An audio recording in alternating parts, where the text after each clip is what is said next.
8/10 من اللي بيتفرجوا على الفيديو ده يا دوب عايشين بالفلوس اللي بتيجي أول الشهر، يا دوب تقضي لآخر الشهر. و5/10 من اللي بيتفرجوا على الفيديو ده لو حصل أي حاجة لا قدر الله طارئة، هيبقى صعب جدا يتصرفوا في الفلوس اللي هيحتاجوها في الطوارئ دي. الفلوس من أكتر الحاجات اللي بتعمل أرق وبتعمل توتر في حياة البني آدم. دايما بتحس إنك لو معاك فلوس أكتر مشاكلك هتبقى أقل، ودايما حاسس ان لولا ان الفلوس قليلة معاك كان زمان حياتك هتبقى مختلفة واحسن واسعد، وحاجات كتير كانت هتتغير في حياتك. اهلا بيك في بودكاست من الاخر، وهو البودكاست اللي بنجيب فيه موضوع بيفرق فيه في حياتنا، بيساعدنا ان احنا نطور نحسن من حياتنا ونجيب الموضوع ده من الاخر من غير فلاتر ومن غير ما نزوق الكلام. نحاول نشوف الموضوع ده ايه اسبابه، ليه بيحصل، او لو حاجة كويسة ازاي نحسنها، ولو حاجة وحشة ازاي نبطلها او نقللها.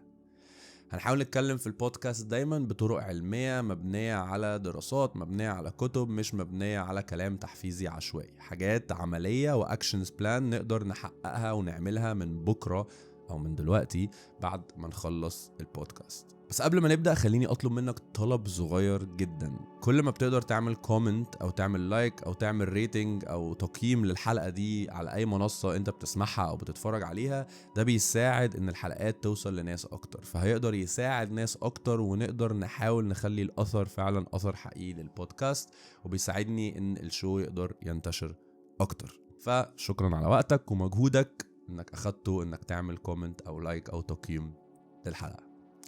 الفلوس من الحاجات اللي بتوتر البني آدم جامد جدا، ولكن موضوع بيبدأ معاك بإنك تغير طريقة تفكيرك. أنا فاكر دايما وأنا صغير كنت بفكر دايما إنه اللي معاه الفلوس هو مجرد عنده حظ أحسن.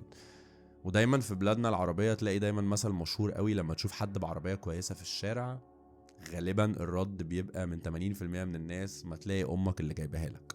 دايما بيبقى التفكير ان الشخص ده ما عملش اي مجهود، وان الشخص ده خد الحاجة دي كده ايه، نزلت له من السماء وحظ. وده واقع ممكن يكون بيحصل لكن لواحد 2-3% من الناس، ولكن مش ده الطبيعي ومش ده اللي بيحصل للناس اللي بتقدر تعمل فلوس. الحاجة التانية او الكونسبت اللي ممكن يكون جوه دماغك ومحتاج تبدأ تغيره لو عايز فعلا تكون مرتاح ماديا وتكون بتعمل فلوس تعيشك الحياة اللي انت بتتمناها او نفسك تعيشها، هو فكرة انه اللي بيعمل فلوس كتير هو شرير. يعني دايما برضو في فكر ان الناس اللي معاها فلوس كتير او الاغنياء، لا ما انت مش عارف، ما هو ده تلاقي ده من كذا، ده تلاقي ده من الطريقة الشمال، ده تلاقي هكذا. دايما انت عندك تفكير ان اللي معاه فلوس كتير او بيعمل فلوس كتير بيعملها بطريقة مش كويسة، ولكن برضو اكيد في نسبة من ده حقيقية، ولكن دي نسبة قليلة جدا، وانت مخك بيبدأ يعمل لها تعميم. فبيبدأ جوه دماغك عندك احساس ان انت لازم تكون يا محظوظ، يا اما لازم تكون بتعمل حاجات حرام او غلط او اجرامية عشان تقدر تعمل الفلوس اللي انت نفسك فيها. وعشان كده انا في الحلقة دي قسمت الموضوع ل4 خطوات سهلة وبسيطة، وهي اللي تتلخص فيها كل قصة الفلوس: الدخل اللي بيجيلك، الصرف اللي بتصرفه، تحويشك او ادخارك للفلوس دي، وطرق للاستثمار لهذه الفلوس. دول ال4 محاور او ال4 حاجات اللي بتدور حواليهم الفلوس في اي حاجة عامة، ال4 نقط دول. وخلينا عشان ما نضيعش وقت ننط على طول في اول نقطة، وهي فكرة الدخل اللي بيخش لك. واول فكرة محتاج تفكر فيها او محتاج تغيرها او كونسبت فرق معايا، ان الفلوس مجرد أداة، هي مجرد وسيلة بتشتري بيها القيمة اللي بتاخدها لحاجة، بتشتري بيها أكل عايز تاكله، بتشتري بيها حد يصلح لك حاجة في البيت، بتشتري بيها خروجة، بتشتري بيها سفرية، بتشتري بيها حاجة، وسيلة بتحقق لك حاجة في المقابل الناحية التانية. والموضوع يبان اوكي اللي انت بتقوله ده هيفيدني بايه، ولكن تغيير الكونسبت ده في دماغك هيخليك تفكر بطرق مختلفة لما نيجي نتكلم على قدام على الحاجات اللي تقدر تزود بيها دخلك وتكلمك. فكرة ان الفلوس تفكر فيها ان هي حاجة وسيلة بتشتري بيها وقتك وبتشتري بيها راحتك، سواء بقى الراحة دي راحة نفسية، راحة جسدية، راحة من انك مش عايز تخوت دماغك بحاجة معينة. هي دي فكرة الفلوس. الناس الاغنياء عامه او الناس اللي بتعمل فلوس كتير، هي بتخلي ان الفلوس تشتغل لهم تجيب لهم فلوس. الموضوع يبان معقد او يبان بعيد المدى، ولكن موضوع سهل وبسيط، وهنقعد نبسطه واحده واحده. طيب، من اول حاجات في الدخل ان دايما في مسكونسبشن او في اختلاط للامور، ان انت عشان تبقى غني محتاج تزود دخلك. والموضوع يبان من بره ان هو ده الخطوه الطبيعيه، ان انا النهارده بقبض 5000 جنيه، فانا عشان ابقى كويس محتاج اقبض 8000 جنيه، وتقعد تسعى في هذه السعيه. ولكن الامر الواقعي برضو ان هو معتمد على حاجات تانية. هيعتمد على النقط بعد كده اللي هنتكلم عليها، فكره انك بتصرف في ايه، فكره انك بتحوش ولا بتحوش، فكره انك بتستثمر ولا بتستثمرش، ده برضو كله بيساعد. ولكن فكره انك تدخل فلوس اكتر مقابل نفس الوقت اللي انت بتديه، هي دي برضو شويه الخداع. عشان كده في مجالات مختلفه او اغلب المجالات صعب قوي انك تبقى غني من مرتبك. فكرة ان انت بتشتغل من 9 ل5، من 9 ل10، بتشتغل اليوم كله whatever، بس انك بتشتغل شغلانة واحدة بتتاجر فيها وقتك قصاد انك بتاخد فلوس. فانت مثلا بتدي في الشركة دي او في المجال ده 10 ساعات في اليوم، مقابل انك اخر الشهر بتاخد 10 قروش، وانك بتقعد تسعى ان السنة اللي بعديها ال10 قروش دول يبقوا 11 قرش، بعد 5-6 سنين يبقوا 15 قرش، يبقوا 20 قرش، وهكذا. في الاخر في سقف معين تقدر تتاجر وقتك بيه، في سقف المرتب. حتى لو المرتب ده كبير قوي، انت بتبقى متخيل اوكي لما اوصل بقى ان انا اخد ال100 قرش دول خلاص مش هبقى محتاج حاجة في الدنيا. ولكن ده كلام مش واقعي، لان انت كل ما بتكبر وكل ما بتتطور في شغلك وكل ما بتتطور في حياتك، الحاجات اللي محتاج تصرف عليها او الحاجات اللي محتاج تعملها بتزيد. فانت في الاول مثلا اول ما بتبدا حياتك انت بتبقى مجرد عايز المرتب ده عشان تركب شويه مواصلات وتاكل نقطه. بعد كده بتبدا تطور مثلا حاجات في حياتك، ان انت مثلا عايز تسافر، عايز تتجوز، عايز تشتري حاجه ضروريه في البيت، فبالتالي المتطلبات بتاعتك بتزيد، فبالتالي بتحتاج فلوس اكتر، وهكذا. جبت الفلوس اكتر بتبتدي تقول اوكي طب ما انا اجيب عربيه بدل ما اركب مواصلات، او اركب تاكسي بدل ما اركب ميكروباص. فبتبتدي متطلباتك تزيد لما فلوسك بتزيد. ففكره انك بس هتزود الدخل بتاعك مقابل ان مشاكلك كلها تتحل، دي برضو مايند سيت محتاج تفكره بطريقه مختلفه. لانه في مجالات قليله قوي قوي قوي قوي، يعني بنتكلم على 5% من المجالات او 10% من المجالات، ان انت ممكن توصل لمرتب يعيشك اوكي مرتاح. بس كام في المية من انواع الشغلانات دي، وكام في المية في الشركه؟ يعني انت مثلا الشركه فيها 100 واحد، كم واحد ممكن يوصل للمكان اللي بيكون بياخد فيه مرتب رهيب يخليه عايش حياة مش محتاج اي دخل تاني ولا محتاج اي حاجة تانية؟ 1 ولا 2 5 في الشركة ممكن يوصلوا لده. فنسبة ده ما بتكونش هي النسبة الاكتر. فاول حاجة في الدخل بتاعك انه فكرة متاجرة الوقت بالفلوس مش دايما هي دي الحل. وهنا تيجي تاني نقطة، فكرة تعدد الدخل او المالتيبل ستريمز اوف انكم، ان انت ما يكونش بيخش لك فلوس من حاجة واحدة. ده مش موضوع واضح وصريح وسهل وبسيط، هو موضوع محتاج مجهود. وللأسف للأسف للأسف في عالم الانترنت اللي احنا عايشين فيه ده، كل واحد عايز يترند او يطلع فايرل على السوشيال ميديا بيطلع يقولك يلا بينا نعمل الدخل السلبي والباسيف انكم، واعمل 1 2 3 وبكرة تبقى مليونير. ده كلام اي كلام. من اكتر القوانين او الكونسبتس او الحاجات اللي محتاج تحطها في دماغك عشان تبقى واقعي، ان الفلوس اللي بتعملها عشان تبقى كتير بتاخد وقت. موضوع محتاج صبر وموضوع محتاج وقت. مفيش حد بيعمل الملايين في يوم وليلة، غير حالات نادرة جدا جدا جدا جدا جدا، وغالبا بيخسروا الفلوس. في دراسة كانت حلوة قوي اتعملت على الناس اللي كسبت اللوتري ده اللي هو لما تقريبا اسمه العربي اللوترية اعتقد، انه بتروح مثلا محل، ده موجود بره مش موجود في مصر لان او مش موجود في العالم العربي قوي لان الرهانات حرام. فبتلاقي انه بيروح ياخد رقم وبيحصل لوتري كده، بيلفوا الورق ده، كل واحد بيطلع له رقم ويشقلبوا الورق ده. بتدفع مثلا يورو ولا دولار تشتري بيه الورقة دي، وكل واحد معاه رقم وزي التنبولة كده الرقم ده بيتقلب، ويجوا اخر الاسبوع يقولوا رقم كذا كذا كذا كسب 10 مليون دولار او 10 مليون يورو.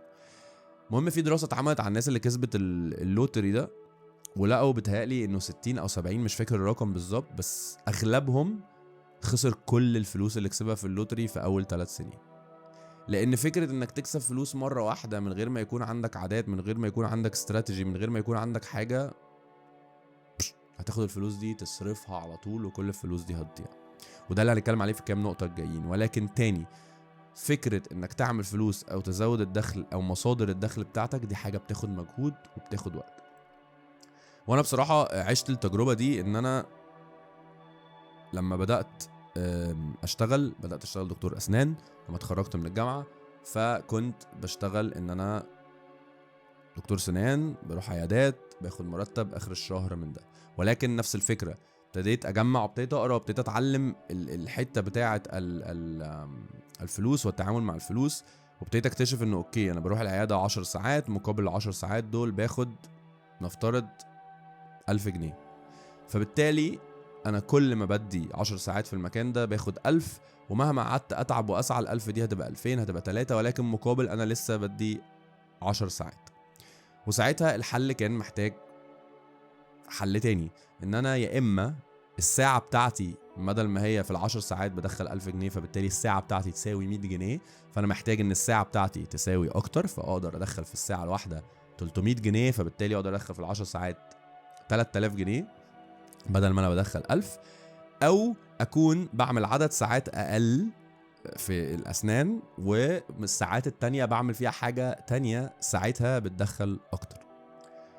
وهنا بقى بدأت رحلتي مع التدريس مثلا، فبدأت بدرس، فبقى عندي مرتب بيجيلي من التدريس، ساعتها كنت بدرس في الجامعة، أو من الأسنان، فبقى عندي مصدرين من الدخل. بعد شوية بدأت أدرس برايفت، فبدأت أعمل كورسات في المستشفيات، وبدأت أعمل كورسات مختلفة، وركشوبس مختلفة في الشركات على العادات والإنتاجية والكوميونيكيشن سكيلز والبابليك سبيكينج برزنتيشن سكيلز، السوفت سكيلز يعني الأساسية اللي بتساعد التطور. وعملنا برنامج بتاع الهيلث كير اكسبيرينس اللي هو ازاي يحسن تجربة المريض، وبدأنا نعمله في مستشفيات مختلفة. فبالتالي كان عندي دخل من شغلي في الجامعة، دخل من عياداتي، ودخل من البروجرامز او الوركشوبس اللي بتتعمل. ما كانتش بتتعمل كتير، كانت بتتعمل مثلا مرة كل شهر او مرتين كل شهر. وبالتالي بقى عندي 3 مصادر للدخل مختلفة. الموضوع ده كان سهل؟ لا. الموضوع ده قام في يوم وليلة؟ لا. الموضوع ده خد شهور وسنين عشان يدوب يبقى واقف على رجليه. بعد كده جه الكونتنت، وابتدى بقى في حاجات في الكونتنت، مثلا بعمل كورسات، بعمل كولابوريشن مع شركة، بعمل لهم اعلان وات ايفر. فابتدى يبقى عندي مصدر دخل رابع. لما بقى بتقوم ظروف، لما بيحصل حاجة، لما حاجة بتقع منهم، لما حاجة ما بتبقاش شغالة منهم، ففي جزء من الأمان جواك، وفي جزء من الإحساس إن أنت مش متوتر قوي، لأن أنت عارف إن في مصادر دخل تانية. فلو مثلا شهر من الشهور، وده اكشلي حصلت لي، وكان عندي مصدر برضو بس يعني ما عادش كتير، كان مصدر ان انا كنت بلعب هاندبول في وقت كنت بلعب يعني بطريقة بروفيشنال شوية، فكنت باخد برضو مرتب من الرياضة، فده كان المصدر الخامس. وهنا الموضوع بان اهميته قوي، ان انا مرة من الماتشات بشوط كورة، فرستي اتكسر، يعني 3 صوابع كده ما بين الرست وايدي اتكسر. رحت للدكتور، وطبعا لما الدكتور قال لي انك هتتجبس، واي حد لعب رياضة احساس انك عارف انك هتتجبس ومش هتلعب لفترة ده احساس قاتل. ولكن اللي انا جمعته بعد ما اتجبست، كنت قاعد في الريسبشن مستني بقى احاسب واخلص ومش عارف ايه، جمعت ان انا كمان بشتغل في الاسنان بايدي، فايدي عطلت. وهنا ادركت اهمية تعدد المصادر، لان انا بتاجر جسمي ووقتي، وده اغلب شغلنا كده. انت اغلب شغلنا انت صنايعي يعني، فاهم؟ انت بتدي وقتك في الحاجة، اي صنعة بقى، انت كهربائي، سباك، ميكانيكي، مهندس، دكتور، صيدلي، انت وجودك فيزيكلي ووقتا في المكان هو الحاجة اللي بتدخلك فلوس. فساعتها جمعت انه اوكي، انا حصل حادثة مش في ايدي في وسط ماتش غصب عني، هوب كسرت، فقدت مصدرين من الدخل. ولو كانوا هم المصدرين دول الوحيد اللي عندي، وقتها اعتقد كانوا هم فعلا الوحيد اللي عندي، ما كنتش ساعتها بدأت في كل الحاجات التانية دي، كانوا اسبوعين صعبين جدا. وبعد ما فكيت الجذب باسبوعين ما كانش ينفع اشتغل على طول، فكان لازم اعمل علاج طبيعي، وكان الموضوع قعد بتاع 6 اسابيع تقريبا بلا دخل. ففكرة انك تغير الكونسبت بتاع ان انت يبقى عندك مصدر دخل واحد، وده موضوع طويل وعريض ما نقدرش نختصره في الكام دقيقة دول، ولكن فكرة ايه حاجات تانية تقدر تدخلك مصدر تاني. بس حاول ان الحاجات التانية دي برضو ما تكونش بقى فيها للنقطة التالتة اللي هنتكلم فيها، فكرة متاجرة الوقت للفلوس، العلاقة الدايركت. يعني ما تكونش بتشتغل شغلانتين فيبقى عندك مصدرين للدخل بس الاتنين شغلانتين معتمدين على وجودك. تبتدي تفكر على مصادر دخل تانية تكون تقدر تعملها وانت مش لازم تكون كل يوم او كل ساعة او كل حاجة موجود في المكان. زي مثلا فكرة التدريس. فكرة التدريس من الحاجات الحلوة اللي فيه ان انت مثلا let's say كل واحد مثلا بيحضر الكورس ده بيدفع 10 جنيه ماشي، وانت بتدرس الكورس ده مثلا 5 ساعات في الاسبوع. اوكي، ففكرة ان انت في 10 بيحضروا الكورس ده 5 ساعات في الاسبوع، فانت تاخد من كل واحد 10 جنيه في 10 ادي 1000 جنيه عملتهم في 5 ساعات بدل ما انت كنت تعمل 1000 جنيه في 10 ساعات. بعد كده بعد شويه الموضوع بيمشي كويس، والله ابتدى سمعتك تبقى كويسه، الناس مبسوطه منك، فالكورس بتاعك بدل ما بقى فيه 10 بقى فيه 20 واحد، بقى فيه 30 واحد، فبالتالي بقيت انت تعمل 3000 جنيه في الخمس ساعات وهكذا. هي حسبة ان ازاي الوقت يكون مش هو المتاجرة الدايركت للفلوس، وان ازاي في الوقت الساعة بتاعتك تكون بتدخل فلوس اكتر. ده ممكن يكون برضه عن طريق انك بتبيع مبيعات، فانت مثلا في حاجة معينة، في طبخة معينة بتعرف تطبخها، الحد اللي هو بيعمل بيكري او بيعمل كوب كيكس او بيعمل حاجات زي كده، هي نفس الفكره ان انت في ساعه واحده بتقدر تعمل 20 كوب كيكه في الفرن فبتطلعهم. محل البيتزا بيقدر يدخل 10 بيتزات في الفرن في ال10 دقائق فيطلع 10 اوردرات، فالوقت ما بقاش واحد مقابل واحد، بقى كتير مقابل كتير. وفي حاجات كتير قوي بتتعمل في ده، في حاجات كتير قوي ممكن تعمل في ده بعيدا عن التدريس، بعيدا عن البرودكتس، ممكن تبقى سيرفيسز، ممكن تبقى حاجات تانية. ولكن لازم تكون شاطر، ولازم تكون ناصح، ولازم تكون عارف تطور نفسك وتطلع السلم بتاع تعلية الساعة بتاعتك وتعلية مصادر الدخل بتاعتك. ولكن مهما عليت الدخل تاني، مهما عليت الدخل ومهما وصلت انك بتعمل ملايين وألوفات في الشهر، ده مش هيتحل. ده جردل انت عمال تملاه بمية اللي هي الفلوس، عمال تملاه، ولكن الجردل ده مش هيفضل مليان طول ما فيه خرم كبير. والخرم ده ياخدنا للنقطة التانية وهي الصرف. خلي بالك انه في هذا العالم، وفي وجهة نظري المتواضعة، ان دي حاجة مقصودة، ما مش جو مؤامرة ولا كده، بس احنا ما بنتعلمش في المدرسة ولا بنتعلم في الجامعة طريقة صرف الفلوس. بيسموها بالانجليزي الفاينانشال ليترسي، اللي هو الأمية المالية. ما بنتعلمش ده في المدرسة، بنقعد نتعلم شوية حسابات على شوية جغرافيا على شوية ماعز المارينوس فين في استراليا، وكوستاريكا تتميز بكذا كذا، ولكن محدش بيعلمك ازاي تصرف، محدش بيعلمك ازاي تحوش، محدش بيعلمك ازاي تستثمر، محدش بيعلمك ازاي تتصرف في مرتبك لما تاخده وهكذا. وده جزء كبير انت محتاج تشتغل عليه ومحتاج تطور نفسك فيه، محدش هيعلمهولك. ولما تيجي تقول لي ازاي هتعلم ده فين، معلم احنا في 2024. لو انت في 2024 او بتسمع البودكاست دي السنه الجايه في 2025 او whatever، ومش عارف تلاقي معلومات في زمن الانترنت، انت عندك مشكله اكبر من مشكله الاميه الماليه. كميه الكتب وكميه المصادر وكميه الفيديوهات وكميه الحاجات اللي انت ممكن تتفرج عليها، ولكن فلترها. كل ما تتفرج عليه شوف ايه اللي شكله ميك سنس، جربه شوفه، وايه اللي ملوش لازمه ارميه. ولكن كميه المعلومات اللي ببلاش كمان اللي بقت متاحة، او حتى بفلوس ادفع فيها واستثمر، لان دي حاجة مهمة لحياتك وسكيل ومهارة هتقعد تعيش معاك العمر كله. دي حاجة مهمة جدا انك تستثمر فيها يعني، وشايف انها تستحق الفلوس احسن من وجبة الفرايد تشيكن اللي انت رحت طرقعت فيها الفلوس وما كانتش طعمها حلو وبهدلت لك بطنك.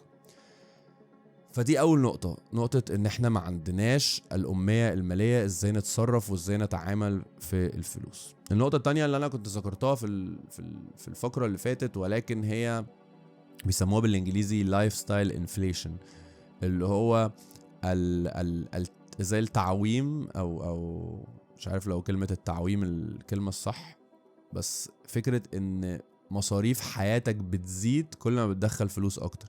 انت غصب عنك مخك بيبتدي يديك علامات كده، اللي هو اخدت ريز، مرتبك زاد، يلا هشتري الموبايل الجديد. مرتبي زاد، يبقى انا كده اقدر اقسط عربية اجمد من العربية اللي معايا. فكرة انك بتربط على طول ان مرتبي زاد، يبقى ابتدي اجيب حاجات او اللايف ستايل بتاعي يعلى. وده طبيعي وده واقعي، وانت بتبقى عايز تحسن من مستوى حياتك. ولكن ده هياخدنا بالنقطة الثالثة اللي بعديها، وهي فكرة الايموشنال سبيندنج، اللي هو انت بتشتري او بتجيب الحاجات بيزد على مشاعرك، مش بيزد على احتياجك للحاجة دي. وفي تمرين اتعلمته تحفة بقيت اطبقه في حياتي، لان انا كنت واقع كتير في فكرة ان بشتري حاجات ملهاش اي تلاتة لازمة في حياتي. او عارف انت بتشوف فيديو على يوتيوب ولا بتشوف حاجه على السوشيال ميديا ويجي لك لحظه حماسه اللي هو بس هو الجهاز ده اللي هيحل لي حياتي، الساعه دي بتقرا ضربات القلب وانا نايم، هو ده اللي انا ناقصني في حياتي، حياتي ناقصه ضربات القلب بتاعتي تعرفها. او لما اتسحلت بقى وابتديت اتعلم طبيخ، اللي متابعني على انستجرام شايف اخر كام سنه بدات اخش في موضوع المطبخ ده، انسى بقى اللي هو الاقي خلاط بيعمل مش عارف بيضرب التلج رفايع نص سنتي، بقى هو ده الخلاط اللي ناقص حياتي في المطبخ، انا هشتريه بكره. فبدات اعمل تمرينه اتعلمتها حلوه قوي.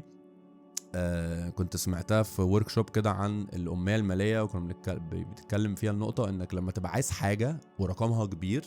يعني انا مثلا من فتره حسيت ان اوكي انا بدرس كتير وبستخدم اللابتوب وبستخدم الموبايل، انا محتاج حاجه تساعدني اكتر، انا محتاج ايباد خلاص. فحاجه كبيره اللي هو حاجه ادفع لها مثلا 1500 $، فاللي هو اوكي ده مبلغ محترم، لازم اشوف انا هجيبه ولا لا. فبكتب الحاجه دي على النوت على الموبايل عندي، اسم النوت حاجات عايز اشتريها literally اسمها كده things I need to buy، وبحط فيها ايباد، وبكتب التاريخ اللي جنبه اللي انا قررت ان انا عايز اشتري الايباد ده في التاريخ ده. فانا بقول مثلا ما اعرفش النهارده مثلا 19 اكتوبر 2024 ايباد نقطه. اوكي بعديها بكام يوم ايه ده، هو انا ازاي ما عنديش سمارت ووتش، انا محتاج سمارت ووتش، طب هعمل ايه، طب لا انا هشتري سمارت ووتش، اخش بقى ادور واشوف حاجات وبتاع، اوكي لقيت سمارت ووتش عجباني، اقوم داخل بعديها بكام اسبوع كاتب مثلا ابل ووتش ما بين قوسين 23 اكتوبر 2024 واسيبها. وكل فتره برجع ابص على النوت دي كمان 6 شهور مثلا، بقول لا اوكي انا مش هشتريه غير لما النوت دي تقول لي ان انا خلاص انا محتاج فعلا اشتريه. فارجع ابص على النوت دي كل فتره، او لما اجي ازود حاجه بعديها واقوم باصص اقول ياه. يعني لسه اصلا كنت ببص على النوت دي من كام يوم، لقيت سكيت بورد، اللي هو انا جالي لحظه في الصيف هنا لقيت الناس كتير بتجيب سكيت بورد وبتنزل تلف بيها في الشارع وبتاع، فقلت بس خلاص انا هشتري سكيت بورد.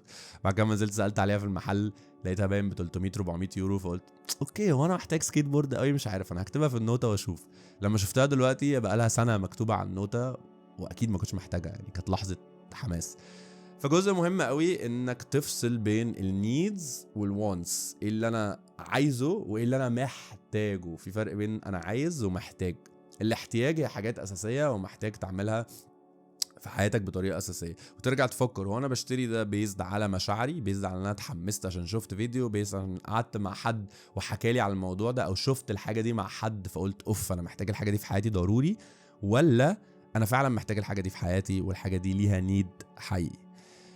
وده ياخدنا للنقطة اللي بعديها، ودي أخطر حاجة أنا شايفها بتحصل بالذات في العالم العربي، وللأسف الحاجات دي بتكبر وبتزيد كل ما الاقتصاد ما بيبقاش ماشي كويس، وهي الدب، أو إنه تبقى بتستلف فلوس، السلف الفلوس، من أول الكريدت كارد، من أول للأسف البرامج والشركات والحاجات اللي بتقولك انا هسلفك 200 جنيه وتقدر تشتري مش عارف ايه.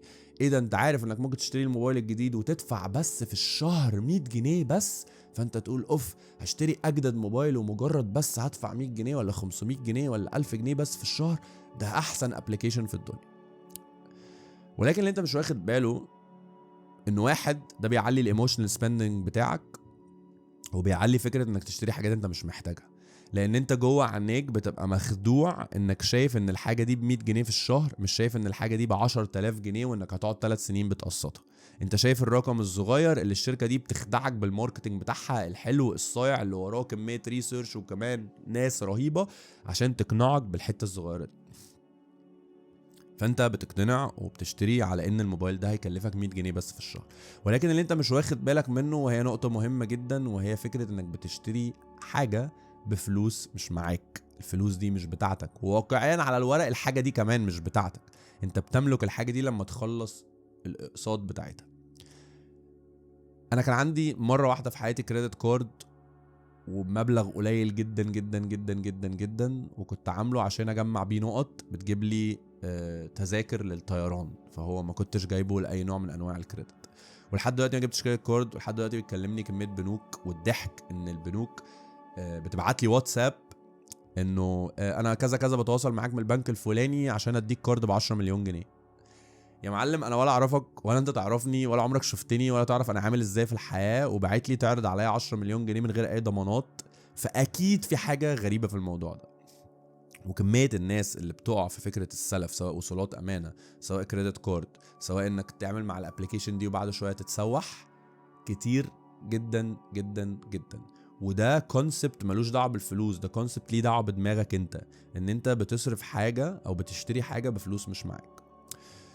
وده ياخدنا لنقطه مهمه قوي، انه حاجه اتعلمتها في الموضوع ده، انه بيقولك بالانجليزي being rich is what you don't see. يعني انك تبقى غني، انك تشوف حد غني، هو ما لا تراه، ما لا اللي انت مش شايفه، الباك اند. انت ناس كتير قوي على فكرة للأسف، بالذات في عالمنا العربي وفي العالم كله بصراحة، بس في عالمنا العربي اكتر، انت شايف غنى رهيب وشايف فلوس وشايف عربيات وشايف مفاتيح وشايف ساعات، ولكن انت مش شايف البنك عامل ازاي، مش شايف 4-5 كريدت كارد متفولين على الاخر سالف كل فلوسهم، مش شايف كمية العربيات والساعات والحاجات اللي بتتقسط اللي هو اصلا دافع ربعها بس ومش عارف يكمل الباقي بتاعها. فما تتخدعش من اللي انت شايفه من بره، وما تكونش انت الشخص اللي بيقع في دايرة السلف، ان انت عمال تستلف حاجات وعمال تشتري حاجات بفلوس مش معاك، وقاعد متسوح في اقساط وفي مصاريف لفلوس اصلا ما كانتش معاك عشان مجرد اتخدعت. انا عايش من غير كريدت كارد، ما بشتريش اي حاجه فلوسها مش معايا، عايز اشتري حاجه حتى لو كبيره بحوش لها فلوسها وبجمع فلوسها على جنب لحد ما يبقى معايا الفلوس الحقيقيه للحاجه اللي هشتريها دي، وبعد كده اشتريها من اصغر حاجه. لانه دلوقتي اصلا الابلكيشنز دي بقى بتخليك ممكن تقسط حاجات، وجبات اكل، اللي هو يا جماعه ليه تشتري وجبه اكل مش معاك فلوسها؟ ايه اللي وصلنا للحته دي؟ وبتحس انه اوكي دول 10 جنيه هنا، على 100 جنيه بدفعهم هنا، على 300 جنيه بدفعهم هنا، على 500 جنيه بدفعهم هنا، على 600 جنيه بدفعهم هنا، تك بتدفع لك 3-4000 جنيه بيطيروا في حاجات اصلا انت مش محتاجها. انت اتخدعت عشان الرقم باين قليل. رأيي، عايز تعمل فلوس، عايز يبقى معاك فلوس، اصرف الفلوس اللي معاك على الحاجه اللي معاك. وده ياخدني النقطه اللي بعديها، وهي نقطه مهمه جدا جدا جدا جدا جدا، وهي الادخار او التحويش، saving. والمبدأ ده غير لي حياتي. لما جات لي الفرصه اني اسافر السنه اللي فاتت، لو ما كنتش بحوش مش عارف كنت اعمل ايه، يعني مش عارف اصلا الموضوع ده كان هيمشي ازاي. انا من تقريبا 7 سنين او 8 سنين قررت ان انا كونسبت اتعلمته pay yourself first. ادفع لنفسك اولا، وادفع لنفسك مش لنفسك دلوقتي، لنفسك المستقبلية اولا.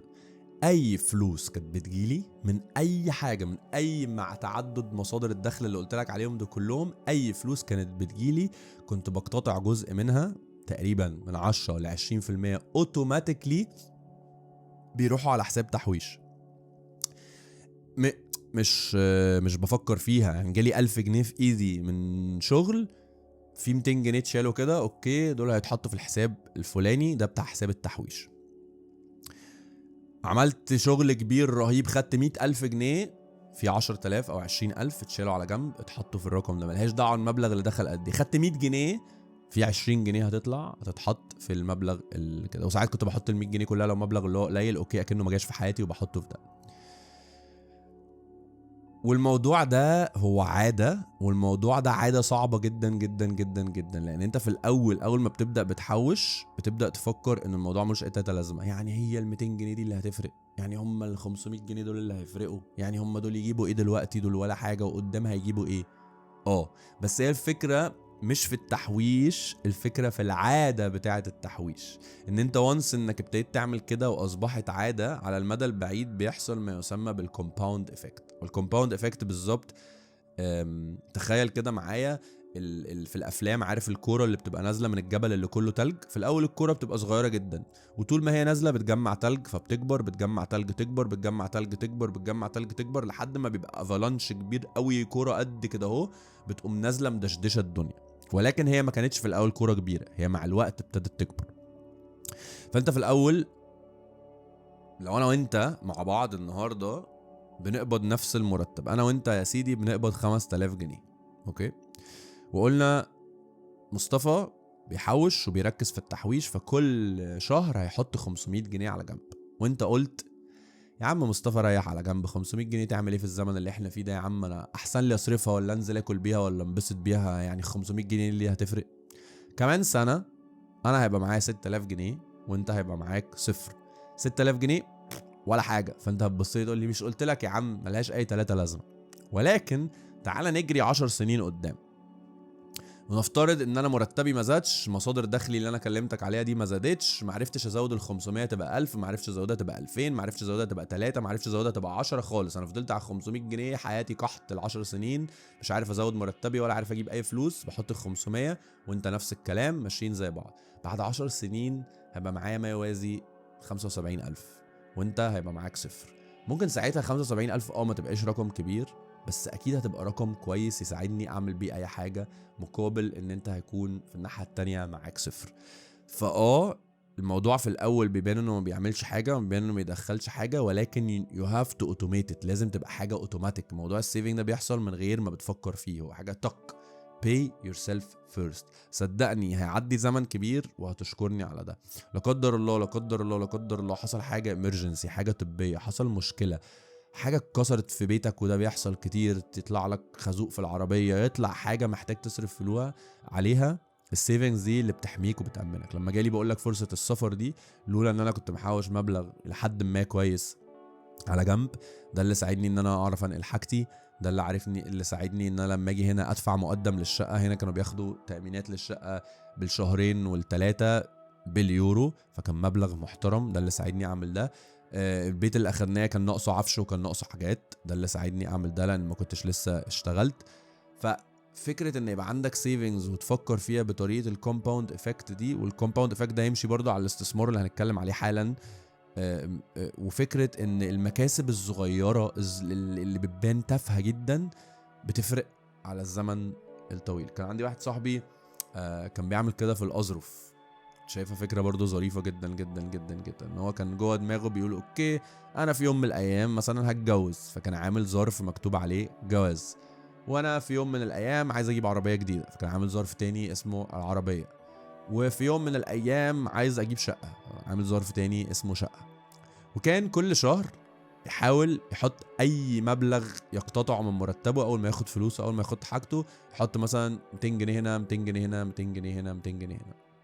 واعتقد ان باباه اللي كان قال له على الموضوع ده، فكان بيعمله من وهو صغير، يعني كان بيعمله وهو في اوائل العشرينات او حاجه كده. لما وصل بقى للثلاثينات وابتدى بقى الحاجات دي تظهر وتكبر في حياته ويشوفها، المبالغ اللي كانت جوه يعني ما كانتش ملايين، ولكن شويه الوفات هنا على شويه الوفات هنا على شويه الوفات هنا ديفينتلي ساعدت واحسن من صفر في الاخر. فتاني، فكرة التحويش هي مش فكرة المبلغ نفسه، هي فكرة العادة نفسها، ان انت يبقى عندك عادة اسمها عادة التحويش، وانك بتعمل ده اوتوماتيك، ان لو حصل اي امرجنسي انت جاهز تعمل ده.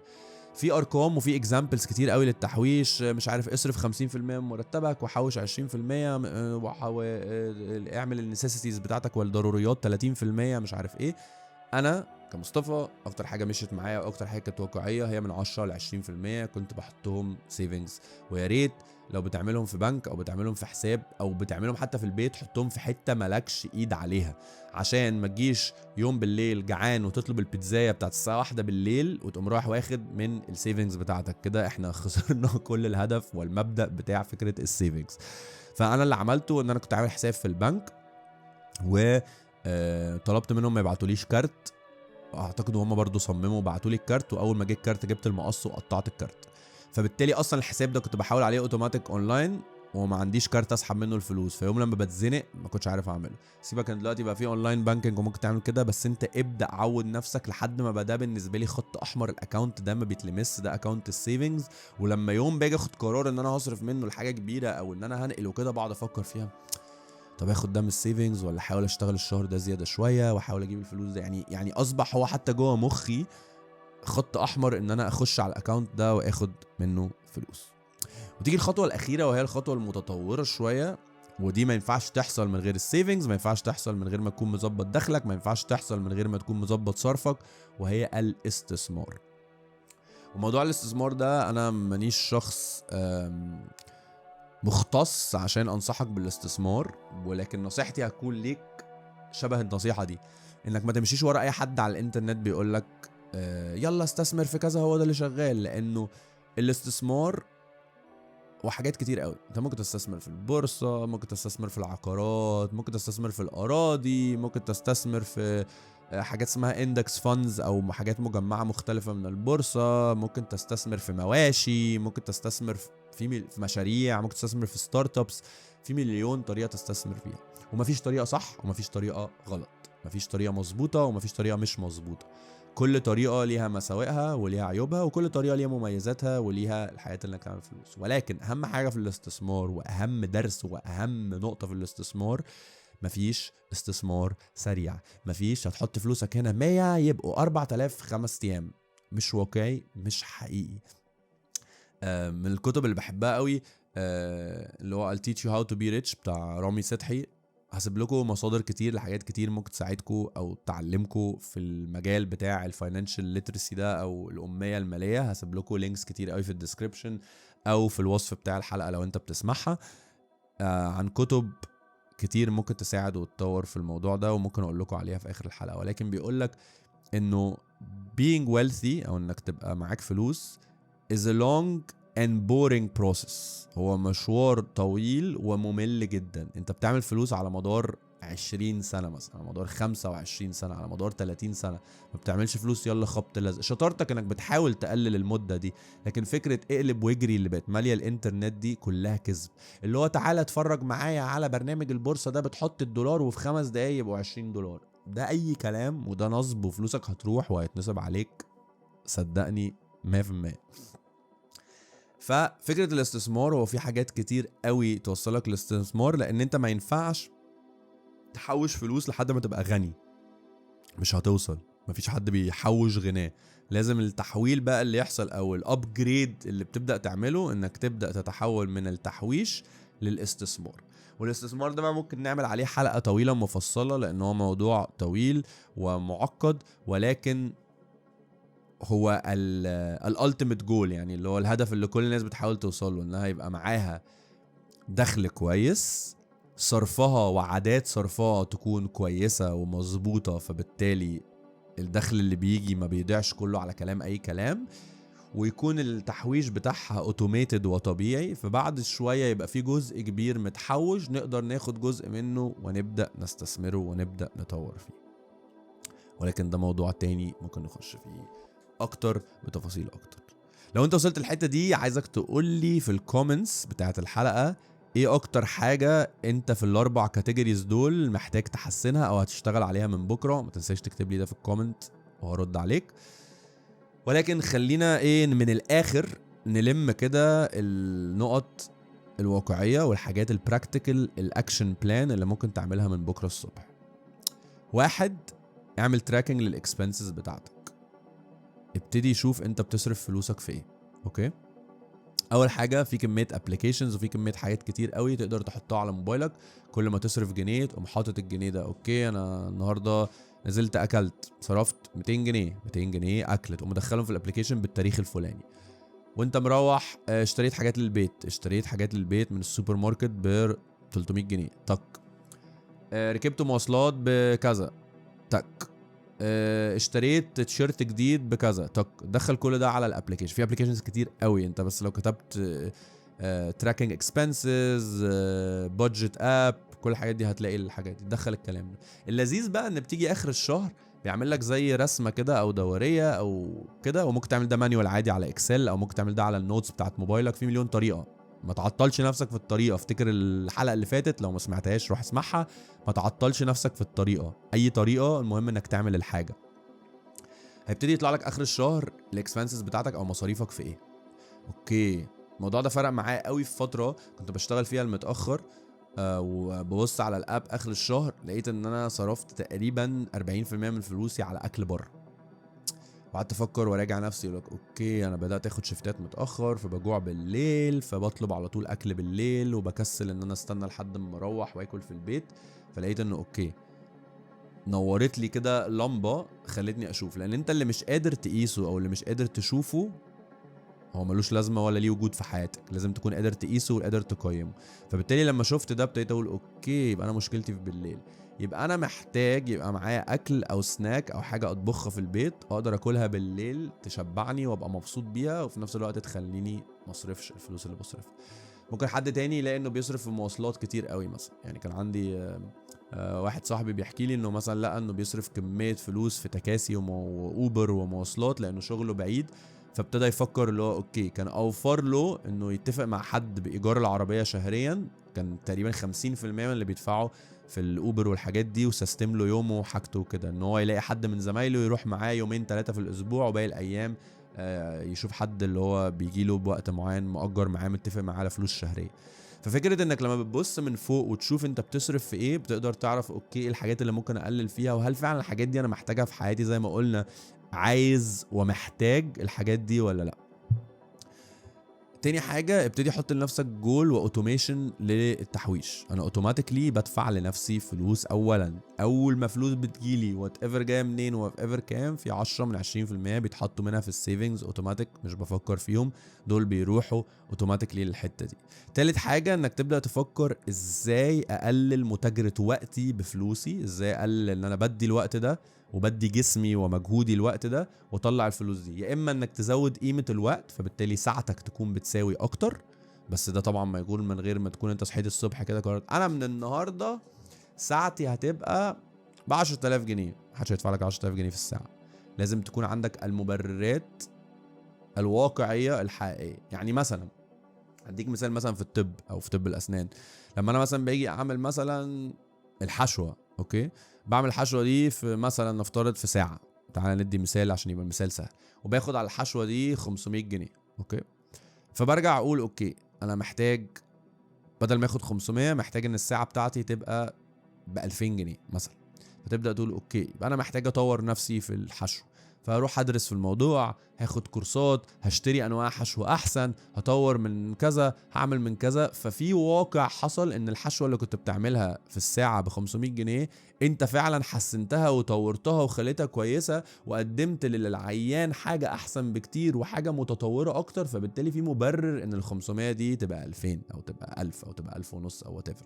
نفس الفكره لو انت راجل بتعمل خدمات او بتعمل حاجات لكلاينتس او بتعمل وات ايفر، فكره انك انت ازاي تطور من الحاجه اللي بتعملها، ازاي انك تعمل سيرفيس احسن، ازاي انك تعمل سيرفيس اقوى، ازاي تعمل انك سيرفيس متطوره احسن. فبالتالي تكون مبرر ليه الساعه بتاعتك اغلى من الساعه اللي انت كنت بتعملها قبل كده، او ان يكون زي ما قلنا عندك تعدد لمصادر الدخل. فبالتالي انت مش معتمد على حاجه واحده، انت معتمد على حاجات كتير بتدخلك فلوس. في الاخر انت ممكن تكون بتعمل تاني ملايين الملايين وفي ناس كتير بتعمل فلوس كتير قوي، ولكن الفكرة ازاي انت بتدير فلوسك، مش مجرد انك بتزود دخلك وخلاص. ادارة فلوسك والأمية المالية اللي هتكون عندك هو ده فعلا اللي بيخلي حد معاه فلوس، بيخلي حد عايش عيشة مرتاحة وقادر يستخدم الوسيلة او الأداة اللي هي الفلوس بطريقة تخليه تشتري له وقته وتشتري له راحته النفسية، ما تكونش مجرد احساس بالهم والصداع. اتمنى تكون الحلقه كانت مفيده، ولو انت وصلت للحته دي فانت من الاصليين من الاخر، وسيب لي كومنت قول لي انك وصلت للاخر. شكرا، انا بحبكم، اشوفكم في الحلقه الجايه. ويا ريت لو عندك اي اقتراح للحلقات او شايف في حاجه محتاجين نتعمق فيها اكتر ونجيبها من الاخر، متنساش تكتب لي كومنت للموضوع ده. اشوفكم الاسبوع الجاي.